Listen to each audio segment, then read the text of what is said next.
Audit documentation और audit evidence. क्या है बेटा? ऑडिट डॉक्यूमेंटेशन और ऑडिट एविडेंस। आपके जो स्टडी मैट है उसमें ये चैप्टर कितने पेजेस का है? मेरे ख्याल से 87। आज हमारी दूसरी क्लास है इस पे। हाँ, तीसरी। आ जाओ। हमें कोशिश करनी है कि हम जल्दी जल्दी रैप अप कर दें, क्योंकि सेम चीज़ें हैं जो हम डिस्कस कर चुके हैं पिछले लेक्चर में भी। डन। तो जल्दी जल्दी अपन आगे बढ़ रहे हैं। देखो, पहला टॉपिक आ रहा है response to the assessed risk. ये हमने पढ़ा हुआ है एस से 330 में। Response to the assessed risk, बताइए। हाँ, response to the assessed risk ही तो होता है फर्दर ऑडिट प्रोसीजर। हाँ, पहले रिस्क असेसमेंट होता है, फिर रिस्पॉन्स होता है। रिस्क असेसमेंट कहाँ पे होता है? 315 में। 315 में क्या करते हैं? इन्वायरमेंट को एनालाइज करते हैं और उसके इंटरनल कंट्रोल को। और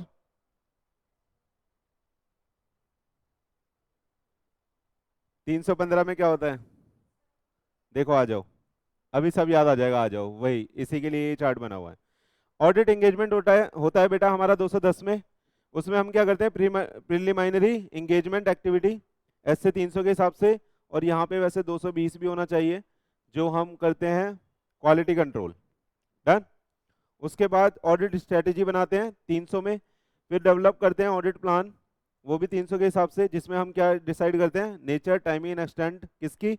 रिस्क असेसमेंट प्रोसीजर की, रिस्पॉन्सेज की और अदर की। ये प्लानिंग है। डन। आगे चले। फिर कह रहा है 315 एस से जो है वो बताता है आपको क्या परफॉर्म करना है हमें risk assessment procedure to identify and assess the RMM at financial statement level. Done. ये सब डिस्कस कर चुके हैं क्या? अभी जो 2-3 स्लाइड है ना वो अपन डिस्कस कर चुके हैं, सेम है। चले, आइए। कह रहा है perform the risk assessment procedure. 315 किस लिए करते हैं? हम आइडेंटिफाई करते हैं, एसेस करते हैं risk of material statement financial statement level पे और असर्शन लेवल पे। ये बात कर ली थी? कर ली थी क्या? बोलो। ये बात कर चुके हैं। Understanding the entity and it's environment, उसका इंटरनल कंट्रोल 315 के हिसाब से करते हैं। फिर डिजाइन करते हैं हम एंड परफॉर्म करते हैं response to the assessed risk, है ना? तो यहाँ पे हम वो सारे प्रोसीजर लगाते हैं। कौन से वाले? Substantive compliance. डन। चलें आगे। फिर इसके बाद करते हैं वेदर, फिर इसके बाद कंक्लूजन लेते हैं एविडेंस कलेक्ट करने के बाद कि whether the financial statement are free from material misstatement और नॉट। सही है? आ जाओ। अब कह रहा है हम यहां तक पहुंच गए मेरे बच्चे, हम यहां तक पहुंच गए। तो दो दो कंडीशन आ सकती है हमारे सामने, दो सिचुएशन आ सकती है। पहला, no misstatement exist. Second, misstatement exist. अगर कोई मिस स्टेटमेंट नहीं है, यही तो हम चाहते थे कि कोई मिस स्टेटमेंट ना हो, है ना? हमने चेक कर लिया, सब कुछ ठीक है। तो हम क्या करेंगे? Draw the conclusion and issue the audit opinion that is unmodified opinion SA 700 के हिसाब से। डन। यानी ये कौन सी ओपिनियन की बात चल रही है यहाँ पे? क्लियर रिपोर्ट दे देंगे अपन। चलें आगे। आइए, मिस स्टेटमेंट अगर एग्जिस्ट करता है तो बेटा हमारे पास दो एसए हैं उनको भी डील करने के लिए। एसए नंबर 240, जिसमें हम फ्रॉड के एंगल से एनालाइज करेंगे चीजों को। किसके एंगल से एनालाइज करेंगे? फ्रॉड के एंगल से। वो बताता है हमारा एसए कि कैसे कैसे फ्रॉड के सर्कमस्टांसिस में हमें क्या क्या प्रोसीजर फॉलो करने हैं, क्या क्या प्रिकॉशन लेने हैं। और एक एसए है बेटा किसका? एसए 450, जो आपका बताता है एरर के बारे में, यानी मिस स्टेटमेंट के बारे में। डन। एरर के बारे में बताता है, जिसमें हमें क्या करना है? ये दोनों प्रोसीजर इन दोनों एसए के हिसाब से डील विद होंगे। डन। अगर मिस स्टेटमेंट आता है तो इनको डिटेल में हम तब जानेंगे जब हम ये एसए पढ़ेंगे। चले, क्लियर है? आ जाओ। ये भी पढ़ा चुका हूं। कह रहा है टाइप ऑफ रिस्पॉन्सेस। पढ़ा चुका हूं क्या? अरे एसएस रिस्क असेसमेंट करा, फिर क्या रिस्पॉन्स रहेंगे ये हम पढ़ चुके हैं। देख लो एक बार। कह रहा है एस से 330 require the auditor to design perform the audit procedure which are appropriate to the assessed risk as the assessed as per SA 315। 315 में हमने क्या करा? रिस्क असेसमेंट करा। रिस्क को एसेस करके हमने रिस्पॉन्सेस 330 के हिसाब से डिजाइन करे, जिसमें हम कौन से प्रोसीजर फॉलो करते हैं। देखो, for the purpose of collection of sufficient and appropriate audit evidence, response are classified into two category, compliance procedure और, सही है, वो 330 बोलता है आपको फर्दर ऑडिट प्रोसीजर, जो ये दोनों आते हैं फर्दर ऑडिट प्रोसीजर में, जिसमें हम कंप्लायंस करेंगे और सब्सटेंटिव करेंगे। आज हम इन दोनों चीजों को यानी रिस्पॉन्सेस को और डीप में जाके पढ़ने वाले हैं, और डीप में जाके पढ़ने वाले हैं। ठीक, इजी है और जल्दी भी हो जाएगा अगर आपका साथ रहेगा तो। चले आइए, पहला क्या है बेटा, कंप्लायंस प्रोसीजर, जिसको दूसरे घर का नाम क्या है इसका, टेस्ट ऑफ कंट्रोल। तो ये कहां पे लगता है, when there is internal control exist, है ना। अगर इंटरनल कंट्रोल है तभी कंप्लायंस प्रोसीजर लगेगा, अगर नहीं है तो वो नहीं लग पाएगा। आइए, कह रहा है procedure design to evaluate operating effectiveness of the control, आता है आपको, in preventing, detecting and correcting the material misstatement at the assertion level for transaction, account balance and disclosure through the compliance procedure, audit evidence collected so as to, है ना। तो कह रहा है ये आपको कंप्लायंस प्रोसीजर के बारे में बताया। कहने का मतलब है कंप्लायंस प्रोसीजर की डेफिनेशन हो गई ना, अरे बोलो, एक तरह से डेफिनेशन हो गई ना, कि एविडेंस कलेक्ट करने के लिए कंप्लायंस प्रोसीजर के थ्रू हम प्रिवेंट करते हैं, डिटेक्ट करते हैं और करेक्ट करते हैं मटेरियल मिसस्टेटमेंट को, किस किस लेवल पे, असर्शन लेवल पे, फॉर ट्रांजैक्शन, अकाउंट बैलेंस और डिस्क्लोजर के लिए। डन। आगे कह रहा है नीचे वाला, हाँ हाँ आ जाओ। अब कह रहा है सुनो, एक साथ पढ़ दिया मैंने, सुनो। कह रहा है through the compliance procedure audit evidence collected so as to, हम इस तरीके से कलेक्ट करेंगे, यानी कंप्लायंस प्रोसीजर को इस तरीके से एनालाइज करेंगे। पहला क्या है, एप्लीकेशन ऑफ कंट्रोल, यानी हम देखेंगे कि जो कंट्रोल है वो एग्जिस्ट कर रहा है या नहीं कर रहा, यानी हम एप्लीकेशन देखेंगे कि कंट्रोल वहां पे है भी या नहीं, क्या वो अप्लाई हो भी रहा है या नहीं। अप्लाई होने का मतलब वहां पे होने का ही मतलब है। डन, ताला है या नहीं है, सिंपल सी बात है ना। फिर दूसरा कहता है कंसिस्टेंसी ऑफ द कंट्रोल, यानी अगर है तो वो कंटिन्यू फॉलो हो रहा है या नहीं हो रहा। ऐसा तो नहीं है कि आज तो कंप्लायंस प्रोसीजर था, सॉरी आज तो यहाँ कंट्रोल था लेकिन कल कंट्रोल नहीं है। ऐसा भी तो हो सकता है कि हम मान लो 5 साल के लिए अपॉइंट हुए हैं, 2 साल के लिए कंट्रोल था, तीसरे साल कंट्रोल गायब है। हो सकता है, नहीं हो सकता, हो सकता है। तो कंटिन्यूटी भी चेक करेंगे। फिर चेक करेंगे ध्यान से, बाय वूम, यानी रिस्पॉन्सिबल पर्सन कौन है, and by what means, manual है या ऑटोमेटेड है, सच कंट्रोल आर अप्लाइड। ठीक है, मैनुअल है या ऑटोमेटेड है, बताना है कुछ इसमें।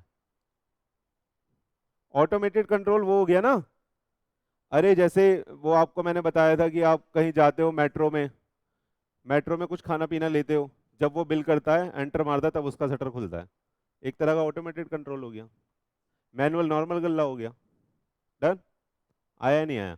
तो आपको एनालाइज करना है कि कैसा कंट्रोल है, मैनुअल है या ऑटोमेटेड है। क्लियर है, चलें आइए। तो आप आज, आपने ये 3 भागों में बांटा आज कंप्लायंस प्रोसीजर को, थोड़ा हमने अंदर से हल्का सा पढ़ा है। पहला बोल रहा है कि एप्लीकेशन देखेंगे कंट्रोल का, फिर उसकी कंटिन्यूटी, फिर कौन रिस्पॉन्सिबल पर्सन है और किस किस तरीके से वो कंट्रोल वहां पे काम कर रहा है, मैनुअल है या ऑटोमेटेड है। डन, चले आइए ध्यान से, अब दोबारा आइए। अब कह रहा है नोट, ऑडिट इफेक्टिवनेस है, ये देख लेना कुछ इसमें गड़बड़ है। Audit effectiveness collected by the auditor indicates the existence and effectiveness of the internal control। यार ये एविडेंस होना चाहिए, है ना। कह रहा है audit evidence collected by the auditor indicates करते हैं existence and effectiveness of internal control. समझ में आया। ऑडिट एविडेंस जो किसने कलेक्ट करे हैं, ऑडिटर ने, वो क्या इंडिकेट्स करेंगे, एग्जिस्टेंस किसकी, एग्जिस्टेंस और इफेक्टिवनेस किसकी, इंटरनल कंट्रोल की। अब ध्यान से कह रहा है अगर इंटरनल कंट्रोल, आ जाओ, if the internal control exist effectively operated, auditor may design less extensive substantive procedure and vice versa. सही लाइन लिखी है क्या, कह रहा है अगर इंटरनल कंट्रोल अच्छे से काम कर रहे होंगे तो सब्सटेंटिव प्रोसीजर डिटेल में जाके करने की जरूरत नहीं है। यही तो पर्पस है, यही तो कंट्रोल का पर्पस है। तो कह रहा है अगर कंप्लायंस प्रोसीजर आपका सक्सेसफुल हो जाएगा ना तो सब्सटेंटिव आपको आराम से करना होगा। यानी आप जरूरी नहीं कि उतना डिटेल में जाके करो, थोड़ा बहुत करके भी काम चलेगा। समझ में आया? आइए अब कह रहा है इन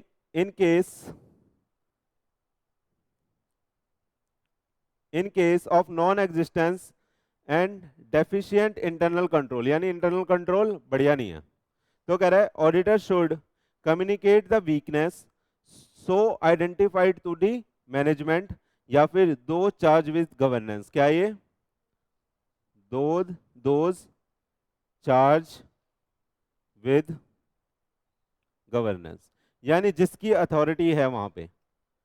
दो चार्ज विद गवर्नेंस का मतलब क्या है? जिसकी अथॉरिटी में वो कंट्रोल है उसे बताएगा as per the requirement of SA 260 and 265। ये भी एसए हैं, वो बोलते हैं 260 265 उसकी बात करते हैं कि अगर इंटरनल कंट्रोल वहां पे लगा हुआ है और इंटरनल कंट्रोल तमीज से काम नहीं कर रहा तो रिस्पॉन्सिबिलिटी किसकी है, किसको बताने की, क्या मेथड है, किस तरीके से बताना है आपको मैनेजमेंट को। तो वहां पे एक वर्ड आता है जिसको बोलते हैं क्या, दोज चार्ज विद गवर्नेंस, यानी जो इंटरनल कंट्रोल के ऊपर अथॉरिटी है आपको उनसे ये चीज डिस्कस करनी है। समझ में आया? आगे चलें। अभी टेस्ट ऑफ कंट्रोल चल रहा है ना, टेस्ट ऑफ कंट्रोल यानी कंप्लायंस प्रोसीजर चल रहा है ना एक तरीके से। अभी सब्सटेंटिव भी सीखेंगे हम।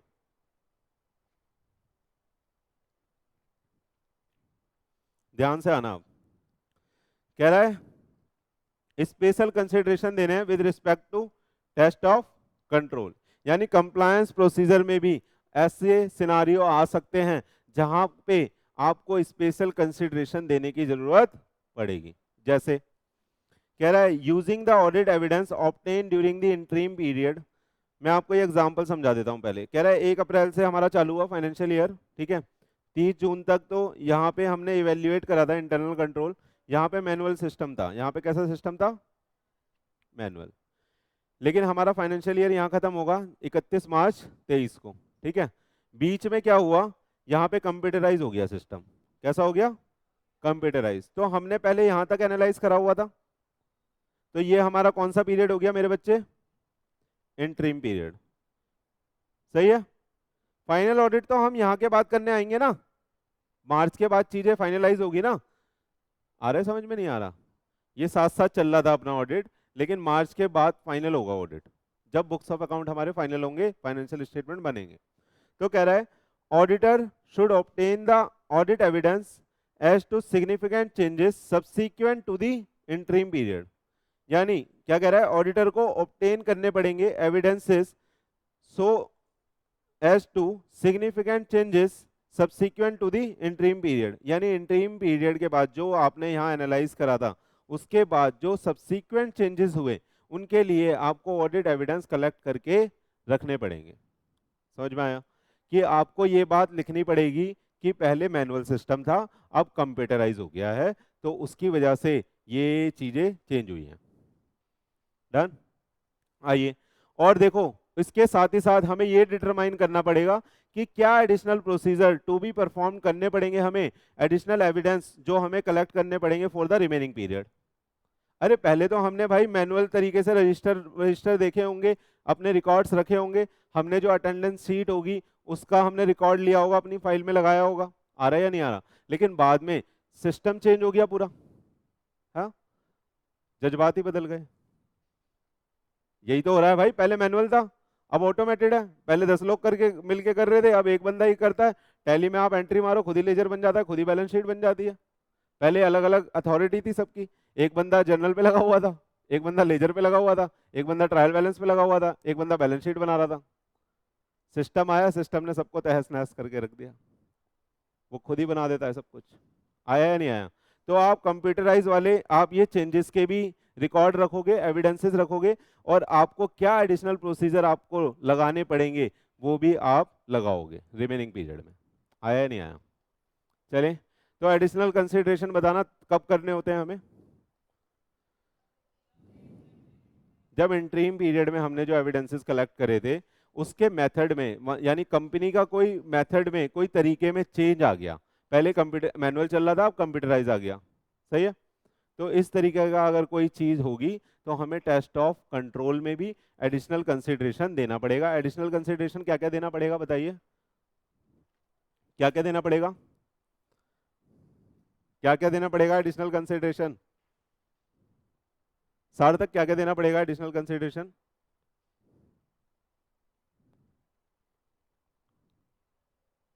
अरे दो ही तो पॉइंट हैं। सबसे पहले हमें चेंजेस, जो सिग्निफिकेंट चेंजेस हुए हैं उनके लिए ऑडिट एविडेंस कलेक्ट करने पड़ेंगे। दूसरा नंबर हमें देखना पड़ेगा क्या एडिशनल प्रोसीजर हमें फॉलो करना है, जो भी हम चेंज हुआ है कंटिन्यूअस पीरियड के लिए। अरे जो रिमेनिंग पीरियड था, इंटरिम पीरियड में क्या क्या चेंज हुआ पहले तो ये लिखना पड़ेगा, नंबर वन।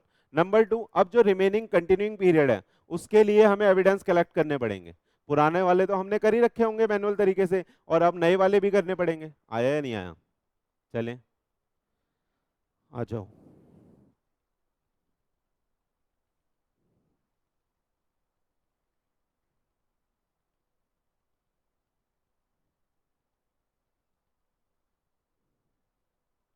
सुनो, अब मैंने जो बात बोली थी अभी आपको कि 5 साल के लिए मैं ही ऑडिटर हूँ, तो कह रहे हैं हमने ना ऑडिट एविडेंस प्रायर पीरियड के कलेक्ट करे हुए थे। मैंने भी पिछला ऑडिट भी मैंने करा था, अगला भी मैं ही करूंगा। तो पिछले साल के एविडेंसेस मेरी फाइल में लगे हुए हैं, तो उनका कैसे यूज कर सकते हैं और उनसे रिलेटेड आपको क्या क्या एक्शन लेना है ये हम पढ़ने वाले हैं, कैसे उसको यूज कर सकते हैं। सिंपल सा। आया या नहीं आया? कह रहा है using the evidence obtain during the prior period. पहला कह रहा है स्टैब्लिश करोगे continuing relevance of the evidences obtain during the audit of the prior period by determining the significant changes subsequent to the prior period. भैया कोई loan उस time finance हुआ था जिसकी वैलिडिटी 5 सालों तक थी, 20 सालों तक थी, 10 सालों तक थी। हमने एक बार ही सैंक्शन लेटर ले लिया था, तो दोबारा लग सकता है वो दूसरी फाइल में? क्या वही एविडेंस काम आ सकता है? हाँ आ सकता है।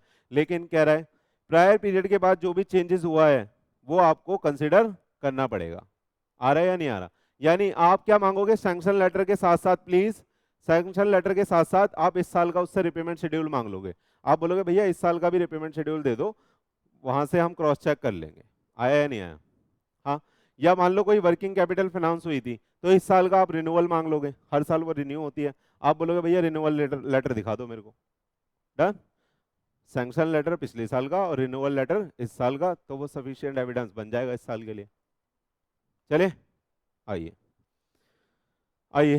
कह रहा है if no significant changes occur perform the test of control once in a 3 year with the few test every year. कह रहा है हमें लगता है कि भैया कोई चेंज नहीं हो रहा, एंटिटी जैसे चल रही है वैसे चल रही है, कंट्रोल अच्छे हैं। हमारा जो स्टाफ था वो जाके चेक करता था, तो उस केस में आप 3 सालों में बस एक आध बार जाके चेक कर लो तो वो भी सफिशिएंट कंप्लायंस मानी जाएगी।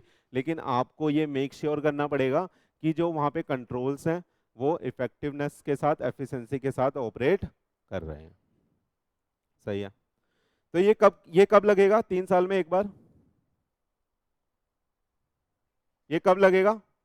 जब पिछला ऑडिट भी आपने ही करा था, जब पिछला ऑडिट भी आपने ही करा था और आप पे पिछली बार के एविडेंसेस रखे हुए हैं, तभी तो। पहली बार में तो पूरा ही चेक करना पड़ेगा। आ रहा है या नहीं आ रहा? समझ आ रहे हैं? चले। कह रहा है अगर सिग्निफिकेंट चेंजेस अकर हुए हैं auditor should perform test of control in the current year. सही है। तो मान लो कोई नया कंट्रोल लगाया है या कोई नई चीज आई है, कोई नई मशीनरी ऐड ऑन हुई है, मान लो कोई नया प्लांट ही ऐड हुआ है। अरे बिजनेस था, बिजनेस तो बहुत बड़ा होता है भाई, तो उसने एक नई अपनी ब्रांच खोल दी या अपना कहीं एक प्लांट लगा दिया एक और, वहां पे जाके चेक करोगे नहीं करोगे कि कैसे कंट्रोल है वहां के? तो कोई भी सिग्निफिकेंट चेंज हुए हैं तो उस केस में आपको test of control current year वाले पे लगाना पड़ेगा, है ना। और आप जो पिछले साल आपने जो ऑडिट करा था उसके एविडेंसेस रेफर कर सकते हैं आगे के लिए। समझ में आया? चलें आगे, पक्का? आ जाओ। आइए ये हमने टेस्ट ऑफ कंट्रोल पढ़ लिया, अब अगला क्या आ रहा है? सबस्टांटिव प्रोसीजर। एक बार जल्दी जल्दी बताऊं टेस्ट ऑफ कंट्रोल या आ गया आपको? क्विक। उड़ रहा है ना सर? उड़ रहा है सच में? आ जाओ। देखो सुनो, मैंने ये चार्ट इसलिए बताया दिखाया था ताकि आपकी याददाश्त वापस आ जाए। डन। पहला क्या था, 210 में अपन एंगेजमेंट साइन करते थे। इससे भी पहले हम प्रिलिमिनरी एंगेजमेंट एक्टिविटी करते थे, है ना, जिसमें हम पुराने वाले ऑडिटर से पता करते थे फीस दे दी नहीं दे दी, कोई एडवर्स रिमार्क तो नहीं है, इस तरह की चीजें। फिर हम टेस्ट ऑफ कंट्रोल करते थे और स्ट्रेटेजी बना के प्लान बना के परफॉर्म करने पहुंच जाते थे। परफॉर्म कैसे करते थे हम, सबसे पहले रिस्क असेसमेंट प्रोसीजर होता है, जिसमें हम क्या करते हैं 315 के हिसाब से एंटिटी को, उसके इन्वायरमेंट को, उसके इंटरनल कंट्रोल को समझते हैं। फिर उसके बाद हम डिजाइन करते हैं क्या, रिस्पॉन्स। हाँ, रिस्पॉन्स डिजाइन करते हैं। रिस्पॉन्स ही अपन पढ़ रहे हैं आज।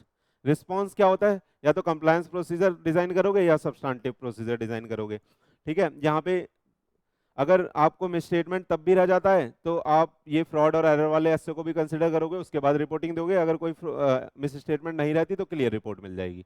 आया, आगे चलें। फिर हमने टाइप ऑफ रिस्पॉन्स में दो देखे थे, कंप्लायंस और सब्सटेंटिव। और कंप्लायंस को फिर हमने यहाँ डिटेल में चालू करा, सही है, कंप्लायंस को डिटेल में चालू करा।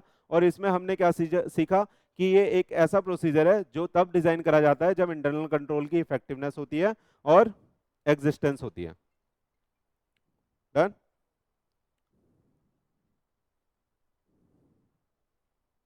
रुक गया, सुनो सुनो सुनो। हम टेस्ट ऑफ कंट्रोल को पढ़ रहे थे, जिसमें हमने देखा कि टेस्ट ऑफ कंट्रोल कहाँ पे लगता है बेटा, जहां पे इंटरनल कंट्रोल होता है और हम इवेल्युएट करते हैं, क्या करते हैं, इवेल्युएट करते हैं उसकी ऑपरेटिंग इफेक्टिवनेस को, है ना। किस लिए, ताकि हम प्रिवेंट कर सकें, डिटेक्ट कर सकें और करेक्ट कर सकें मटेरियल मिसस्टेटमेंट को असर्शन लेवल पे और असर्शन लेवल पे फॉर द ट्रांजैक्शन के लिए, अकाउंट बैलेंस के लिए या किसी डिस्क्लोजर के लिए। यानी इन तीनों चीजों को हम प्रिवेंट कर सकें, इनसे रिलेटेड कोई भी एरर मिसस्टेटमेंट है उसे क्या कर सकें, प्रिवेंट, डिटेक्ट और करेक्ट। डन। इसके लिए हम ये प्रोसीजर करते हैं। फिर इसमें जो इस प्रोसीजर को फॉलो करने का तरीका है वो ये है कि सबसे पहले हम क्या करते हैं, एप्लीकेशन ऑफ कंट्रोल देखते हैं कि कंट्रोल अप्लाई हो भी रहा है या नहीं हो रहा, वहां पे है भी या नहीं है। उसके बाद हम उसकी कंटिन्यूटी देखते हैं और कौन रिस्पॉन्सिबल पर्सन है वो देखते हैं, और किस तरीके से कंट्रोल वहां पे लग रहा है, मैनुअल लग रहा है या ऑटोमेटेड लग रहा है, ये चेक कर लेते हैं। डन। आइए, अब इससे ये स्टेटमेंट निकल के आती है कि अगर कंप्लायंस प्रोसीजर तमीज से लगा हुआ है और अच्छे से काम भी कर रहा है अगर इंटरनल कंट्रोल, तो वहां पे सब्सटेंटिव प्रोसीजर लगाने की जरूरत नहीं है ना। लेकिन अगर वहां पे कंप्लायंस प्रोसीजर ही नहीं है और हमें लगता है कि वो अच्छे तरीके से ऑपरेट नहीं कर रहा, तो वहां पे हम सब्सटेंटिव प्रोसीजर लगाएंगे। और इस बात को हम मैनेजमेंट को और दोस्त चार्ज विद गवर्नेंस को बताएंगे भी। सही है, चलें, यहाँ तक हमने पढ़ लिया था। फिर इसके बाद हमने स्पेशल कंसिडरेशन पढ़े, जिसमें मैंने बोला कि अगर टेस्ट ऑफ कंट्रोल आपने इंटरिम पीरियड में लगाया है, तो इंटीम पीरियड में लगाया है, अगर उसमें कोई चेंजेस हुए हैं तो उस पर आपको स्पेशल कंसिडरेशन देनी पड़ेगी। स्पेशल कंसिडरेशन कैसे दी जाएगी बताइए। पहले हम एविडेंस कलेक्ट करेंगे सिग्निफिकेंट चेंजेस के, और क्या एडिशनल प्रोसीजर हमको फॉलो करने हैं वो हम डिजाइन करेंगे। डन। चलें आगे। फिर इसके बाद बेटा हमने क्या देखा कि ऑडिट एविडेंस प्रायर पीरियड के हम किस तरीके से यूज कर सकते हैं। सही है, कह रहा है ये भी टेस्ट ऑफ कंट्रोल से रिलेटेड ही था क्या सर, हाँ ये भी टेस्ट ऑफ कंट्रोल से रिलेटेड था क्या सर, हाँ जी। क्यों, क्योंकि बोला हमने टेस्ट ऑफ कंट्रोल पिछले साल करा था, तो और हम कंटिन्यू ऑडिटर हैं और हमें लगता है अच्छे से काम कर रहा है, तो 3 साल में एक बार जाके चेक कर लो। लेकिन अगर आपको लगता है कि सिग्निफिकेंट चेंजेस हुए हैं, तो test of control current year की ट्रांजैक्शन पे करंट ईयर के operating, test of control operating effectiveness आपको चेक करनी पड़ेगी। आया या नहीं आया, हाँ बोलो। चलें आगे। अब सब्सटेंटिव चालू करूं, याद हो जाएगा ये। थोड़ा सा हम आज और डीप में गए हैं, ये पहले से भी आपको आता है, ऐसा नहीं है कि हम फर्स्ट टाइम पढ़ रहे हैं, आता है ना। आइए, सब्सटेंटिव तो और अच्छे से आता है आपको, आइए पढ़ूं। कह रहा है procedure perform to detect material misstatement in the financial statement and accounting record. क्या निकाल रहा है ये ऐसा प्रोसीजर है जो डिटेक्ट कर रहा है मटेरियल मिसस्टेटमेंट, कहाँ पे, फाइनेंशियल स्टेटमेंट में और अकाउंटिंग रिकॉर्ड में। सब्सटेंटिव प्रोसीजर कंप्राइजेस ऑफ दो चीजें, टेस्ट ऑफ डिटेल और सब्सटेंटिव एनालिटिकल प्रोसीजर। पढ़ चुके हैं ये। टेस्ट ऑफ डिटेल में आपको पता है वाउचिंग और वेरिफिकेशन होती है। वेरिफिकेशन किसका होता है, वेरिफिकेशन किसका होता है और वाउचिंग किसकी होती है। वाउचिंग होती है उन अकाउंट्स की जो नॉमिनल अकाउंट्स थे तो खत्म हो गए, बने और खत्म हो गए। और वेरिफिकेशन उसका होता है जो जो बैलेंसेस बचे हैं, यानी एसेट और लायबिलिटी का अपन वेरिफिकेशन करेंगे, और जो जितने भी नॉमिनल अकाउंट्स होते हैं, जो पीएनएल अकाउंट के आइटम होते हैं, उनकी हम वाउचिंग करेंगे। आया या नहीं आया? आइए, सब्सटैंटिव एनालिटिकल प्रोसीजर में कंपैरिजन करेंगे और रेशियो एनालिसिस करेंगे। इस पे टाइम नहीं लगा रहे, पढ़ चुके थे। आइए आगे। टाइमिंग ऑफ, कह रहा है टाइमिंग ऑफ सब्सटैंटिव प्रोसीजर क्या होगा? If the substantive procedure are performed for the interim period, the auditor is required to cover the remaining period by the appropriate procedure, that is analytical procedure. क्या समझ आया इससे? कह रहे शुरू शुरू में आप टेस्ट ऑफ डिटेल लगा रहे थे, तो जब फाइनल होगा ना, लास्ट में एनालिटिकल प्रोसीजर लगा के देख लेना, कंपैरिजन करके देख लेना, रेशो निकाल के देख लेना।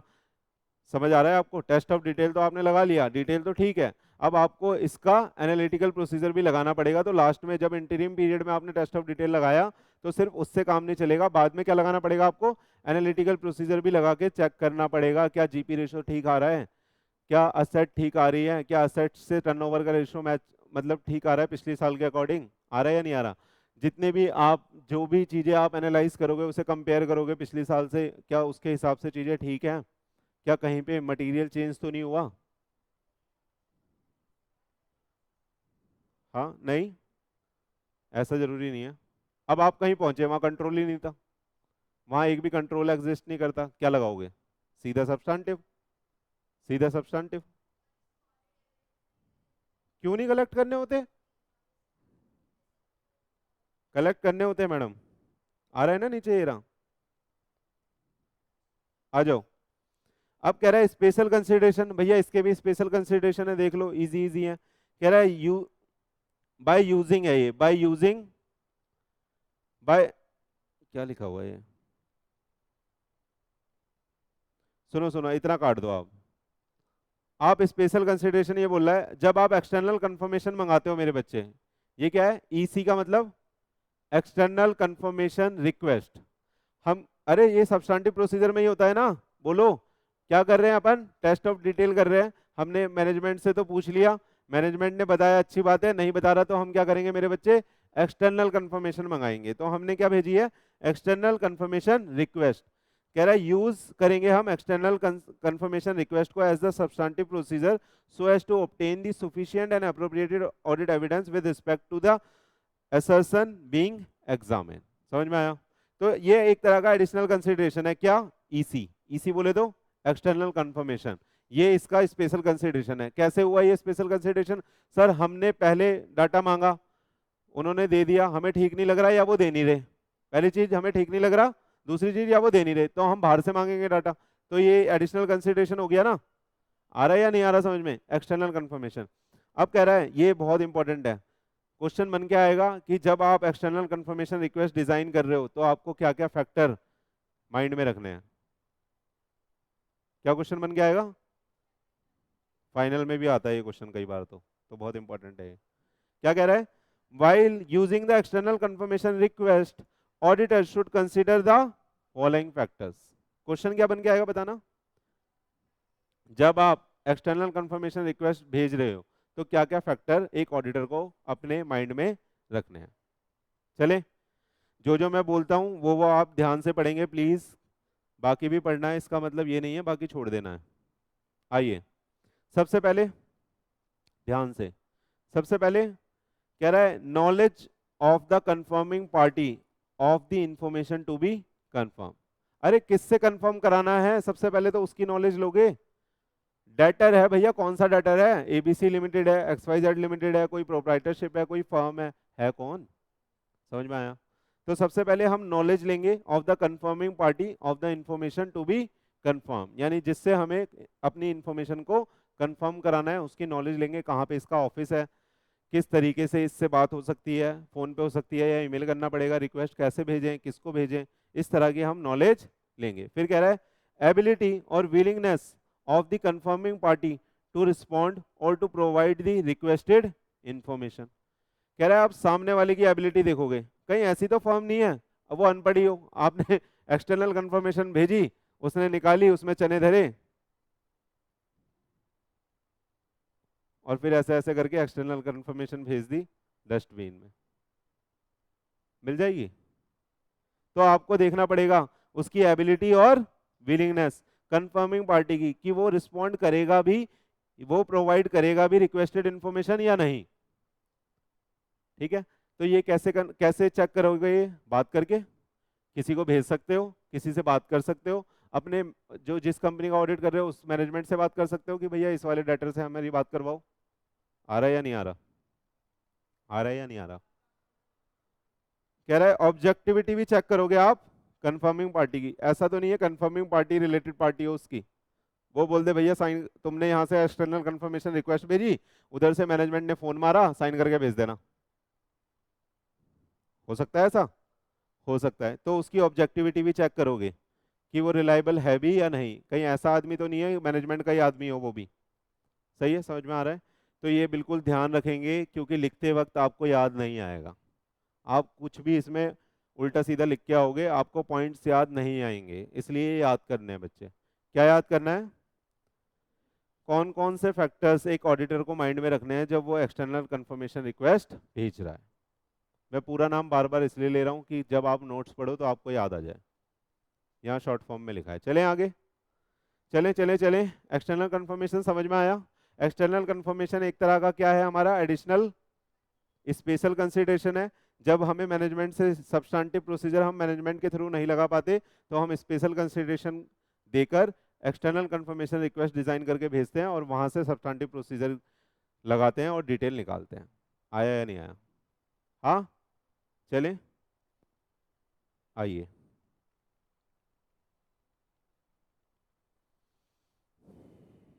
ये बेटा ऊपर ऊपर से ही पढ़ेंगे क्योंकि डिटेल में जा नहीं पाएंगे।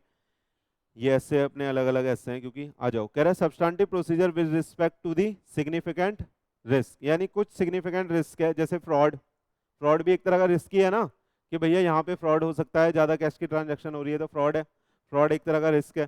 तो कह रहा है आपको सब्सटेंटिव प्रोसीजर अपने स्पेसिफिक रिस्क के लिए स्पेसिफिक सब्सटेंटिव प्रोसीजर डिजाइन करना पड़ेगा। आया या नहीं आया? देखो पढ़ के देख लो।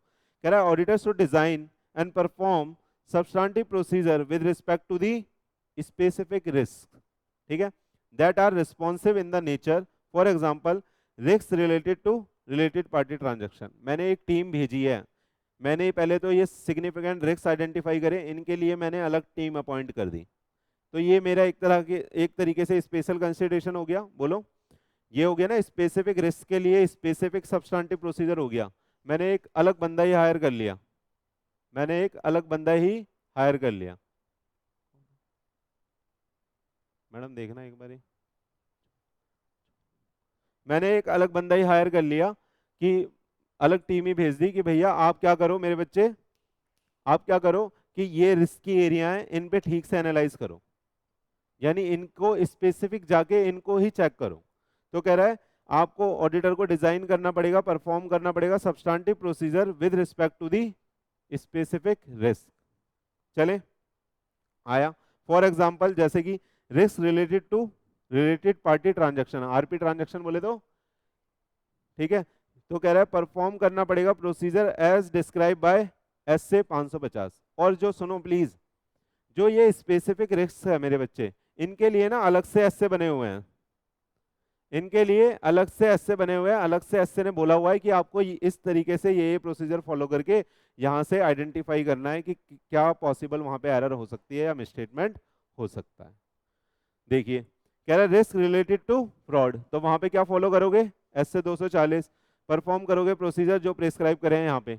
फिर कह रहा है risk related to the subjectivity in the measurement of the estimate, perform करेंगे procedure as prescribe by the एस से 540। 540 एस्टिमेट का है, 240 फ्रॉड का है, 550 किसका? रिलेटेड पार्टी ट्रांजैक्शन का है। तो ये एस से अलग से ही बने हुए हैं इन स्पेसिफिक रिस्क के लिए, तो वहां पे ऑडिटर को वो स्पेसिफिक एस से फॉलो करना पड़ेगा। आया? हम डिटेल में पढ़ेंगे बाद में। चले आइए ध्यान से, आइए आइए। कह रहा है substantive procedure as to closing process. Closing process बोले तो बुक्स जब खत्म हो रही है ना, ड्यूरिंग द ईयर तो सब्सटेंटिव प्रोसीजर चल ही रहा था आपका, है ना, मैंने बोला ना बाद में भी आप रेशियो एनालिसिस करोगे, बाद में भी चीजें चेक करोगे, तो बाद में भी सब्सटेंटिव प्रोसीजर लगेगा, शुरू में तो चलता ही रहेगा। आ रहा है या नहीं आ रहा? देखो कह रहा है reconcile the financial statement with underlying records. अब जो फाइनेंशियल स्टेटमेंट बन गए उन्हें बुक्स ऑफ अकाउंट से चेक करोगे नहीं करोगे? चेक करोगे। अगर बुक्स ऑफ अकाउंट से भी मैच हो रहे हैं या नहीं भी हो रहे, तो उसके बाद भी आपको क्या एविडेंसेस चाहिए होंगे? एविडेंसेस चाहिए होंगे, हाँ जी चाहिए होंगे। मान लो बुक्स ऑफ अकाउंट में भी बैंक का बैलेंस ठीक आ रहा है और फाइनेंशियल स्टेटमेंट में भी बैंक का बैलेंस ठीक आ रहा है, लेकिन उसे कहीं से तो वेरीफाई करोगे बुक्स में कहां से आया, तो आप बोलोगे बैंक की स्टेटमेंट लाओ। बैंक की स्टेटमेंट से बुक्स को चेक करोगे और बुक्स से फाइनेंशियल स्टेटमेंट को चेक करोगे। समझ में आया? लोन का कोई बैलेंस है, मान लो लोन वहां पे कम दिखा रखा हो, लोन ज्यादा हो एंटिटी के ऊपर, तो लोन कहां से चेक होगा? आप लोन की स्टेटमेंट मंगाओगे, फिर उसे बुक से मैच करोगे और बुक को फाइनेंशियल स्टेटमेंट से। आ जाओ देख लो। For example cash at bank to be reconcile with the bank statement. Cash at bank मतलब बैंक बैलेंस की बात हो रही है। समझ में आ रहा है आपको? आगे आइए, कह रहा है inventory, inventory to be reconcile with the stock sheet prepare at the time of the physical verification near the year end. जो साल के अंत में आपने जाके क्या करा था, बोलो, स्टॉक वेरिफिकेशन करा था, तो जो इन्वेंट्री की वैल्यू है वो वहां से जाके चेक करोगे। चले आइए, ये समझ में आया? लास्ट का प्रोसीजर, लास्ट में कुछ भी नहीं बोल रहा, बस वो बोल रहा है जो फाइनेंशियल स्टेटमेंट आपने बनाए हैं ना, उनके बैलेंसेस को अंडरलाइंग रिकॉर्ड से आप चेक करोगे। आ रहा है या नहीं आ रहा? यानी उनके लिए फर्दर एविडेंस कलेक्ट करोगे कि इनके बैलेंसेस सारे ठीक थे, जो फाइनेंशियल स्टेटमेंट बना है वो बुक्स के हिसाब से बना है और बुक्स जो है वो सपोर्ट हो रही है एविडेंसेस से। क्लियर है नहीं है? चले आइए,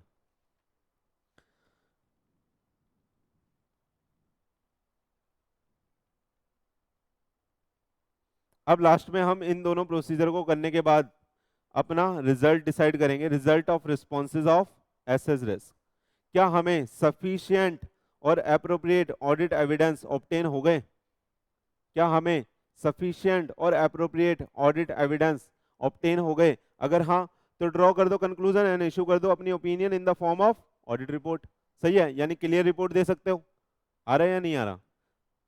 कह रहा है देखो यहां पढ़ देता हूं, auditor is required to ascertain whether on the basis of procedure performed sufficient and appropriate audit evidence obtain और नॉट। तो पहला मैंने बोला ऑब्टेन हो गए, तो आपको क्या करना पड़ेगा, ड्रॉ करना पड़ेगा कंक्लूजन और आप क्लियर रिपोर्ट दे दोगे। यहां पे कह रहा है सब, हाँ कह रहा है सफिशिएंट और अप्रोप्रिएट ऑडिट एविडेंस आपने ऑब्टेन नहीं करे, तो आप क्या करोगे, बोलो बोलो बोलो। फिर कह रहा है आप परफॉर्म करोगे additional procedure to collect sufficient and appropriate audit evidence, यानी कोई ना कोई तरीका निकालोगे कि जिसके थ्रू आप और एविडेंसेस कलेक्ट कर सकते हो। आप बोलोगे मैनेजमेंट को कि आप मैनेजमेंट रिप्रेजेंटेशन लोगे, आप बोलोगे लिख के दे दो, आप सारे एसए जितने भी एसए हैं फ्रॉड वाला उसको अप्लाई करोगे, जो एसए मिस स्टेटमेंट वाला है एरर वाला है उसको अप्लाई करोगे, जो एसए रिलेटेड पार्टी ट्रांजेक्शन वाला है, मतलब जहां पे भी दिक्कत आ रही होगी उस एसए के हिसाब से कंसिडरेशन लोगे और एडिशनल प्रोसीजर फॉलो करने की कोशिश करोगे। लेकिन फिर भी देखो still not able to collect the sufficient appropriate audit evidence, कह रहा है तब भी नहीं कलेक्ट कर पाए, तो क्या कर दोगे? लास्ट में आपके पास हथियार है ही, मॉडिफाई कर दो ओपिनियन, या तो क्वालिफाइड दे दो या डिस्क्लेमर दे दो। सही है? आ रहा है या नहीं आ रहा? अरे आ रहा है या नहीं आ रहा? चले, आज हमने डिटेल में पढ़ा है किसको, है ना, और क्या क्या एडिशनल कंसिडरेशन है दोनों में वो भी पढ़ लिया। एडिशनल कंसिडरेशन मेरे को बताना सब्सटेंटिव में क्या था? Additional consideration, special consideration, substantive का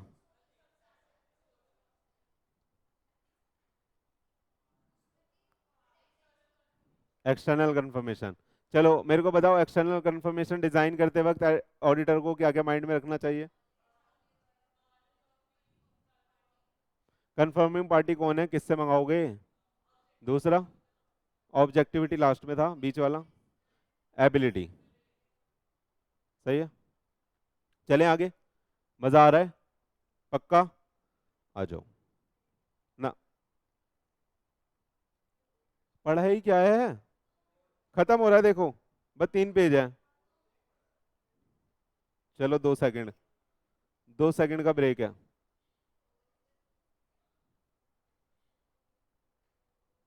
आइए, अब जो हम पढ़ने वाले हैं बेटा ये भी एग्जाम के लिए बहुत इंपॉर्टेंट है, तो हम स्टार्ट करते हैं।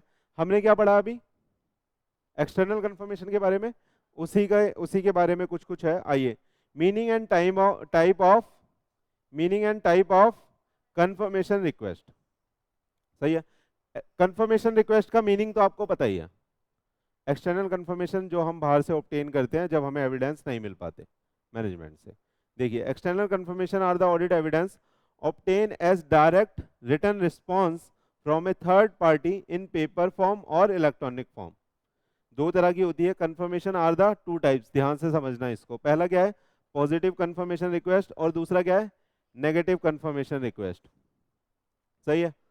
मैंने कंफर्मेशन रिक्वेस्ट भेजी और मैंने बोला आपको कि आपको इसका रिप्लाई करना है। चाहे आप ये बोलो कि आपके बैलेंस से मेरा बैलेंस मैच हो रहा है, चाहे आप ये बोलो कि मैच नहीं हो रहा, लेकिन मैं आपसे क्या डिमांड कर रहा हूं? रिप्लाई। मैं क्या डिमांड कर रहा हूं? रिप्लाई। ये तो हो गई पॉजिटिव। अब मैंने एक दूसरी कंफर्मेशन रिक्वेस्ट भेजी और उसमें मैंने ये वर्ड लिख दिया कि अगर अगर आप इस कंफर्मेशन रिक्वेस्ट में जो मैंने बैलेंसेस बोले हैं, दिए हैं, भेजे हैं, उससे अगर आप डिसएग्री करते हो तभी रिप्लाई करना। उससे आप डिसएग्री करते हो तभी रिप्लाई करना। तो ये कैसी कंफर्मेशन रिक्वेस्ट हो गई? नेगेटिव। नेगेटिव क्यों? क्योंकि डिसएग्री कर रहे थे तो रिप्लाई दे रहे हो। समझ में आया? खत्म हो गया। पढ़ो। समझ में आया ना? पेपर में आ सकता है, ध्यान रखना आप। आइए, पॉजिटिव कंफर्मेशन रिक्वेस्ट कह रहा है request that the confirming party respond directly to the auditor indicating whether the confirming party agree और डिसएग्री। एग्री है और डिसएग्री है तब भी हम क्या मांग रहे हैं? रिप्लाई तो मांग रहे हैं, कंफर्म तो करो। डन। तो ये क्या हो गए?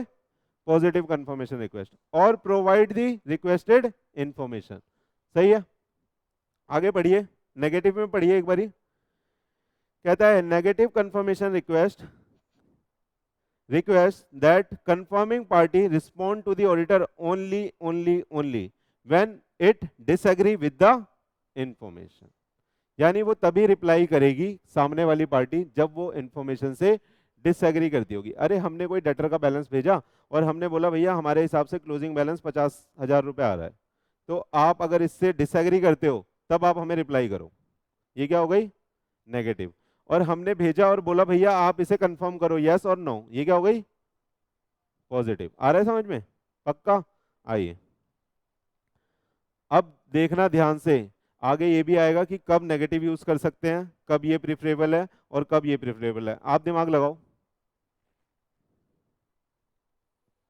नेगेटिव कब यूज करनी चाहिए, पॉजिटिव कब यूज करनी चाहिए?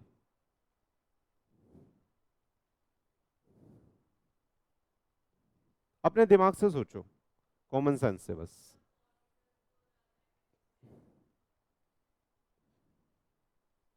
डिसएग्री यानी बैलेंसेस डिसएग्री होंगे तब।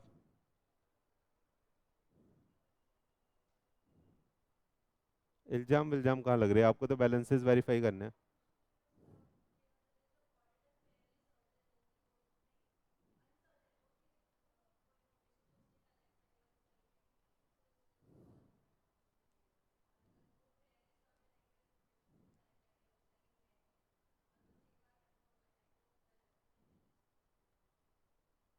आ जाओ, दिमाग में सोच लिया? अभी देखना आपने क्या ठीक सोचा था क्या नहीं सोचा था। आइए, ये लाइन भी पढ़ दूं। ये होमवर्क है आपका, ये ध्यान रखिएगा। Area where the external confirmation may be used. तो कह रहा है एरिया जहां जहां पे आप एक्सटर्नल कंफर्मेशन यूज कर सकते हो। एक मैंने बताया, जैसा डेटर का बैलेंस अगर मैच करना है, क्रेडिटर का बैलेंस मैच करना है, ऐसे बहुत सारे एरिया हो सकते हैं एक अकाउंटिंग में, एक फर्म के अंदर, एक कंपनी के अंदर। वो आपको होमवर्क में करने हैं, वो बुक से कर लेना। चले, आइए। अब कह रहा है effects of positive and negative confirmation request. Effect of positive और नेगेटिव कंफर्मेशन रिक्वेस्ट, जो मैंने क्वेश्चन पूछा था उसमें उसका शायद यहाँ पे आंसर है। डन। आइए ध्यान से देखिएगा। कह रहे response to a positive request may be considered as sufficient and appropriated audit evidence on which auditor has doubt. ठीक, आ रहा है समझ में? आगे आइए, negative request provide a less persuasive audit evidence. तो जहां पे रिस्क कम होगा ना, हम बोलेंगे नेगेटिव ले लो। जहां पे रिस्क कम होगा और वॉल्यूम हाई होगा। अरे तो सबका रिप्लाई थोड़ी ना चेक करते रहेंगे यार, वॉल्यूम बहुत ज्यादा हाई है, रिस्क कम है, हम बोलेंगे नेगेटिव कंफर्मेशन इनको भेज दो, और जिससे डिसएग्री कर रहा होगा बस हम उसका देखेंगे, सबका देखने की जरूरत। समझ में आया? समझ में आया? लेकिन पॉजिटिव जहां पे हमें लग रहा होगा रिस्क ज्यादा है और डिटेल में एग्जामिनेशन करना है, तो भैया एग्री करते हो, नहीं करते भेजो। आ रहा है या नहीं आ रहा? देखो अब कह रहे हैं नेगेटिव रिक्वेस्ट कौन सी ज्यादा लेस परसुएसिव है? नेगेटिव लेस परसुएसिव है, पॉजिटिव हाँ ज्यादा है ना, वो परसुएसिव एविडेंस यानी सफिशिएंट एविडेंस है। ठीक है, आगे आइए, negative request provide less persuasive audit evidence as compare to the request, hence limited use of negative request is recommended and should be used only when the following condition are satisfied। पहला देख लो, lower risk of material misstatement है। अब सुनो, आपको ना पहले ये पढ़ लेते हैं फिर बताऊंगा आगे का, है ना? आ जाओ, लोअर रिस्क है number 1, number 2 population comprises of large number of transaction of homogeneous nature of small amount. क्या बात कर ली है? क्या बात कर ली? हाँ सर बात कर ली। Expected deviation rate is low, कम है। Auditor is not aware of the circumstances that the third party may disregard the request. तो ऑडिटर को ये बात पता नहीं है कि सामने वाला डिसरिगार्ड भी कर सकता है, यानी ऑडिटर ये मान के चल रहा है कि सामने वाला रिप्लाई कर देगा अगर डिसएग्री कर रहा होगा तो। आ रहा है? ऑडिटर ये मान के चल रहा है कि सामने वाला रिप्लाई कर देगा अगर डिसएग्री होगा तो, ये इस लाइन का मतलब है ना? तो ये 4 सिनारियों में आप नेगेटिव यूज कर सकते हो, अदरवाइज कहीं पे भी नेगेटिव यूज करना ठीक नहीं है, उससे आपको सफिशिएंट और अप्रोप्रिएट ऑडिट एविडेंस नहीं मिलेंगे। आया समझ में? हाँ, तो आपको क्वेश्चन बना के दिया जाएगा जहां पे रिस्क हाई होगा और वहां पे जो ऑडिटर था उसने यूज करी होगी नेगेटिव कंफर्मेशन रिक्वेस्ट, तो आपसे पूछेगा कि क्या उसने ठीक करा है और आपके हिसाब से क्या उसको करना चाहिए था और कब कब नेगेटिव यूज कर सकते हैं। आ रहा है समझ में कैसे आएगा क्वेश्चन? तो आप वहां पे लिखोगे कि रिस्क हाई है, तो यहाँ पे लो वाले रिस्क, मतलब जहाँ पे रिस्क लोअर होता है वहां पे ये रिकमेंडेड है, और वहां पे सफिशिएंट एप्रोप्रिएट ऑडिट एविडेंस वो कलेक्ट नहीं कर पाएगा, तो इस केस फिर आप एरियाज लिख दोगे कि कहाँ कहाँ पे वो ले सकता है, और कंक्लूजन लिख दोगे कि on the basis of this conclusion यहाँ पे उसने ठीक नहीं करा। आ रहा है या नहीं आ रहा? चले आइए, ये समझ में आ गया? अब नेगेटिव और पॉजिटिव का गेम तो समझ में आ गया, तो ये भी आपको याद करना है मेरे भाई, यहां से भी क्वेश्चन बन सकता है। चले पक्का? आइए, नेगेटिव वाले का एग्जांपल। अरे मेरे बहुत सारे डेटर मेरा बिजनेस ऐसा था जहां पे उधारी में ही काम चलता है, जहां पे उधारी में ही काम चलता है, लेकिन उधारी ज्यादा मोटी नहीं होती, 20,000 30,000 50,000 40,000 ऐसी होती है। डन। मैंने क्या करा, अब मैं सबसे रिप्लाई डिमांड करूं, ये तो एक बहुत ज्यादा एक्सटेंसिव प्रोसीजर हो जाएगा, डिटेल प्रोसीजर हो जाएगा। तो मैंने क्या करा, मेरे को ऐसा लगता है कि सामने वाला रिप्लाई कर देगा अगर मिसमैच हो रहा होगा तो मैंने क्या करा, अपने टीम से बोला कि आप एक कंफर्मेशन रिक्वेस्ट बनाओ और नेगेटिव वाली बनाना, उसमें ये वर्डिंग लिखी जाएगी कि अगर बैलेंस सेम नहीं आ रहा तो आपको रिप्लाई करना है, अदरवाइज नहीं करना, इग्नोर करना है। तो वो वर्डिंग वो लिख के भेज देगा। आप बोलो तो कंफर्मेशन रिक्वेस्ट दिखाऊं एक कैसी होती है? नेगेटिव हो गया ना, जब बैलेंस मैच नहीं हो रहा तब रिप्लाई करना है।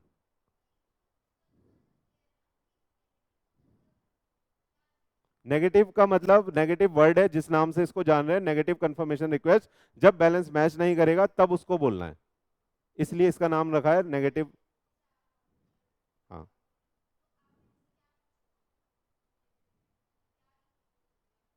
बैलेंस बैलेंस वेरीफाई करवाऊंगा ना। सुनो दोबारा एग्जांपल सुनो आप, मेरा बिजनेस था, उधारी में काम चलता था, लेकिन जो उधारी होती थी छोटी अमाउंट की होती थी, सही है? मैं बेचता था माल 20,000 30,000 40,000 10,000 ऐसे ऐसे मेरे डेटर होते थे। तो मैं, मेरे पास आप एज ए ऑडिटर आए, आपने बोला कि ये तो बहुत सारे ह्यूज अमाउंट नंबर ऑफ बहुत सारे डेटर हैं, A B C D, मान लो B2C में डील करते थे अपन, सही है? तो बहुत सारे डेटर हैं, तो आपने क्या करा, एक आपने अपनी टीम को बोला कि मैं कंफर्मेशन एक बना के दे रही हूँ जो कि नेगेटिव कंफर्मेशन रिक्वेस्ट है, जहां पे आपको सबके रिप्लाई देखने की जरूरत नहीं है, बस जिसका बैलेंस मैच नहीं कर रहा होगा वो रिप्लाई करेगा। ये वर्डिंग उस पर लिखी जाएगी, उसमें आप मैच क्या कर रहे हो, बैलेंस, कि जो हमारे यहाँ लेजर में डेटर का बैलेंस आ रहा है वही आपके यहाँ क्रेडिटर में आ रहा है हमारा या नहीं आ रहा।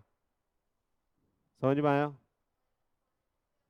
पॉजिटिव में रिप्लाई आप डिमांड कर रहे हो, चाहे बैलेंस मैच हो चाहे ना हो, आप इस चीज को कंफर्म करके दो, आ जाएगा। पॉजिटिव का मतलब यह है रिप्लाई करना है, जरूरी यही तो पढ़ाया था यार, पॉजिटिव और नेगेटिव में यही तो डिफरेंस था। आया या नहीं आया? जो कि नाम से आपको कंफ्यूज करेगा, नाम से आपको कंफ्यूज करेगा, लेकिन जब आप डिटेल में समझोगे तो समझ आ जाएगा। आया? चले, आइए, खत्म हो रहा है बस, बस थोड़ा सा पेशेंस और आज की क्लास आपकी समाप्त हो जाएगी। आइए आइए आइए प्लीज। कह रहा है जब आप कंफर्मेशन मंगा रहे होते हो तो कौन कौन से स्टेप आपको फॉलो करने होते हैं। सही है, ये स्टेप भी आ सकते हैं पेपर में। आइए, कह रहा है determine the information to be confirm. सबसे पहले तो कौन सी इंफॉर्मेशन आपको कंफर्म करानी है, तो मैंने बोला भैया डेटर का बैलेंस है, डेटर के बैलेंस में यहाँ पे सेल्स स्टडी होगी ना, और यहाँ पे पेमेंट आएगी शायद, ऐसे ही होगा। हाँ, डेटर का लेजर है, debtor account debit to sales होता है ना यार, तो यहाँ पे सेल्स आ जाएगी और यहाँ पे पेमेंट्स आ जाएगी बैंक। यहाँ पे बैलेंस आ रहा होगा कितने का, लेट्स सपोज 50,000 का। ये आप उसे बना के भेजोगे कंफर्मेशन फॉर्म में, और नीचे वर्डिंग लिखी होगी, डिपेंड करता है कि आप पॉजिटिव भेज रहे हो या आप नेगेटिव भेज रहे हो, उस हिसाब से इसकी वर्डिंग लिखी होगी। नेगेटिव में बस ये लिखा होगा कि रिप्लाई इफ तभी करना है जब बैलेंस मैच ना करे, और यहाँ पे लिखा होगा कि मस्ट रिप्लाई। आया या नहीं आया? आया या नहीं आया? आ गया। आइए, तो कह रहा है फिर आप क्या करोगे, सबसे पहले आपने डिटरमाइन करा क्या इंफॉर्मेशन जो आपको कंफर्म करानी है। दूसरा स्टेप है सेलेक्ट करोगे आप अप्रोप्रिएट पार्टी जिससे आप क्या लोगे, कंफर्मेशन लेना चाहते हो, तो सामने वाली पार्टी एड्रेस किसको करना है, ये जो आप कंफर्मेशन रिक्वेस्ट भेज रहे हो ये एड्रेस किसको करोगे। फिर बोल रहा है डिजाइन करोगे कंफर्मेशन रिक्वेस्ट, अभी मैंने आपको डिजाइन करके दिखाई डेटर की। कह रहा है सेंड करोगे कंफर्मेशन रिक्वेस्ट, पोस्ट से करोगे ईमेल से करोगे, जैसे आपका मन करे वैसे कर लेना। Evaluate the responses if received, तो यहाँ वहां पे ये भी चांसेस हो सकते हैं कि सामने वाला रिस्पॉन्स ही ना करे, तो इसलिए इफ रिसीव्ड लिखा है। ठीक, कह रहा है if response not received resend the request और perform the alternate audit procedure as appropriate. तो दोबारा भेज के देख लेना, 2-3 बार और भेज के देख लेना, क्या पता रिप्लाई आ ही जाए। आ रहा है या नहीं आ रहा? या फिर कोई अल्टरनेट प्रोसीजर लगाना, वहां पे अपने बंदे को भेजना, मैनेजमेंट से बात करना। चलें आगे, इतना समझ में आया? ये स्टेप्स आ गए, 5 स्टेप्स है, याद कर लोगे, याद कर लोगे। हाँ, अगली क्लास में पूछूंगा, ध्यान रखना। एक और होमवर्क आज के लिए, कह रहा है factor to be considered in designing the request. कौन कौन से फैक्टर कंसिडर करने हैं जब आप कंफर्मेशन रिक्वेस्ट डिजाइन करोगे, तो इससे मिलता जुलता इसका आंसर होगा, अगर आप बुक में भी देखोगे तो इससे मिलता जुलता इसका आंसर होगा। ठीक है, आप पढ़ लेना ये भी, ठीक है। ये भी मेरे भाई सुनो, इसका लिखा है नीचे। हाँ, नहीं नहीं, ये होमवर्क है, ये मेरे बच्चे होमवर्क है, और ये इंपॉर्टेंट भी है। क्यों, क्यों इंपॉर्टेंट है, देखो यहाँ पे फैक्टर लिखा है, तो प्लीज आप पढ़ लेना, ठीक है। क्योंकि जहाँ, हाँ क्योंकि जहाँ सुन लो, जहां पे भी फैक्टर लिखा है ना वहां से स्ट्रेट फॉरवर्ड क्वेश्चन आएगा सीधा, और आपको वही चेपना है, तो इसलिए प्लीज रटना चालू करो, याद करना चालू करो। डन, आइए।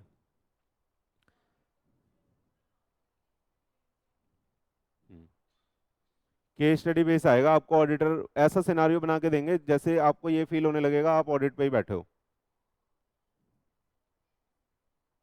एमसीक्यू है ना ऑडिट में भी, पहले दिन पहली क्लास ली नहीं थी आपने, पहली क्लास ली थी या नहीं ली थी? सिलेबस डिस्कस करता हूँ मैं पहली क्लास में, उसके बाद आपको खुद देखना होता है। आ जाओ, आ, आ जाओ, पहली क्लास देखना, यूट्यूब पे सारी क्लास डली है ऑडिट की, आज जाके चेक करना।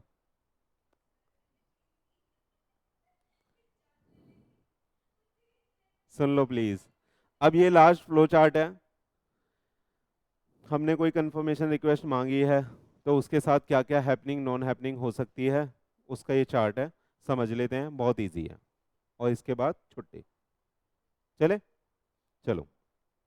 कह रहा है auditor ask the management for the external confirmation. क्या क्या हो सकता है, या तो मैनेजमेंट रिफ्यूज कर देगा, या मैनेजमेंट एग्री कर देगा और कोऑपरेट करेगा। आपने एक्सटर्नल कंफर्मेशन मांगी तो दो सिनारियो हो सकते हैं, या तो मैनेजमेंट रिफ्यूज कर देगा या फिर एग्री या कोऑपरेट करेगा। मतलब एग्री के साथ साथ कोऑपरेट भी करेगा, ठीक है सर दिलाते हैं, यही तो बोलेगा, सर ठीक है दिलाते हैं एक्सटर्नल कंफर्मेशन। अगर रिफ्यूज करा है तो आप इंक्वायर करोगे कि भैया रीजन एंड सेलेक्ट करोगे the evidences so as to validity and reasonableness. यानी आप उससे पूछोगे भैया क्यों नहीं, क्यों मना कर रहे हो, इसका हमें रीजन दे दो। और आप सेलेक्ट करोगे select the evidences as to the validity and the reasonableness, और आप एविडेंसेस कलेक्ट करोगे उस रीजन की वैलिडिटी के और रीजनेबलनेस के। किसकी वैलिडिटी और किसकी रीजनेबलनेस, रीजन की, सही है।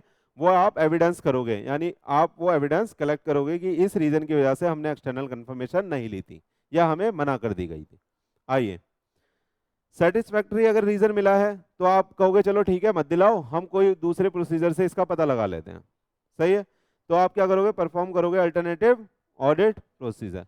लेकिन अगर रीजन भी बदतमीजों वाला है, कह रहा है बंदा बीमार है, रीजन आर नॉट सेटिस्फैक्टरी, सबसे पहला रीजन यही होता है छुट्टी मारने का, सर बीमार थे, सबको पता है बहाना है ना। आइए आइए, तो आपको क्या करना है, सबसे पहले ध्यान से प्लीज, ये बात ना एस्से में लिखी हुई है जो मैं बता रहा हूं 260 में। कह रहा है communicate to the those charge with governance, communicate to the those charge with governance. इसका मतलब होता है जिसको हमने ऑथराइज करा हुआ है ना, यानी जिसकी अथॉरिटी में वो चीज थी, हाँ या ना करना, हाँ या ना करना, तो हम उसको कम्युनिकेट करेंगे। यहाँ पे मैनेजमेंट ना लिख के दो चार्ज विद गवर्नेंस इसलिए लिखा गया है कि कई बार हम नीचे की अथॉरिटी को भी ऑथराइज कर देते हैं, या कई बार कोई बाहर का बंदा भी ऑथराइज हो जाता है कि ये चीज आपको देखनी है, कोई स्पेशल मैनेजर भी अपॉइंट हो जाता है, तो इसलिए